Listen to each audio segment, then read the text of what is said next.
ভারত ও পাকিস্তান। দেশ দুটির নাম শুনলেই চোখে ভাসবে টান টান উত্তেজনাময় কূটনৈতিক কথার যুদ্ধ, যে যুদ্ধের রেশ ঘাট থেকে পৌঁছেছে মাঠেও।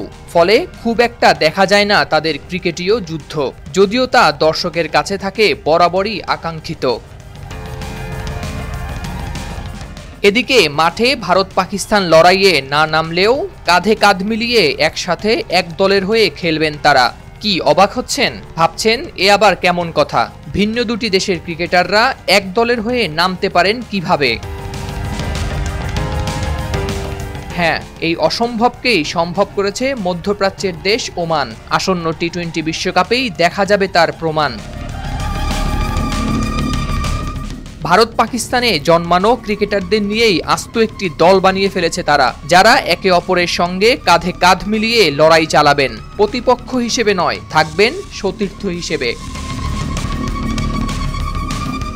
বিশ্বকাপের জন্য ওমান 15 সদস্যের যে স্কোয়াড ঘোষণা করেছে তা মূলত পাকিস্তান ও ভারতে জন্মানো ক্রিকেটারদের নিয়েই গড়া। 4 জন রিজার্ভ ক্রিকেটারের নামও জানিয়েছেন ওমান ক্রিকেট সংস্থা।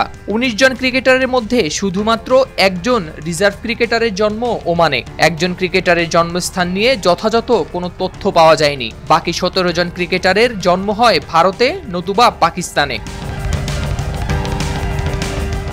দেখা যায় রিজার্ভ তালিকা মিলিয়ে ওমানের বিশ্বকাপ স্কোয়াডে ভারতে জন্মানো ক্রিকেটার রয়েছেন 7 জন এবং পাকিস্তানে জন্মানো ক্রিকেটার রয়েছেন 10 জন। ভারতে জন্মানো ক্রিকেটারদের মধ্যে 3 জনের জন্ম ভোপালে, গুজরাট, সৌরাষ্ট্র, মহারাষ্ট্র ও পাঞ্জাবের রয়েছেন 1 জন করে।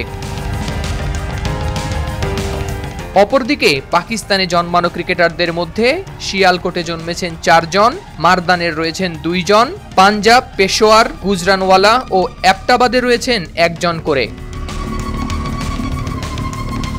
তাই স্বাভাবিকভাবেই ওমান ক্রিকেট দলকে মজার ছলে পাক ভারত মৈত্রী স্কোয়াড বললে হবে না ভুল মোটেও।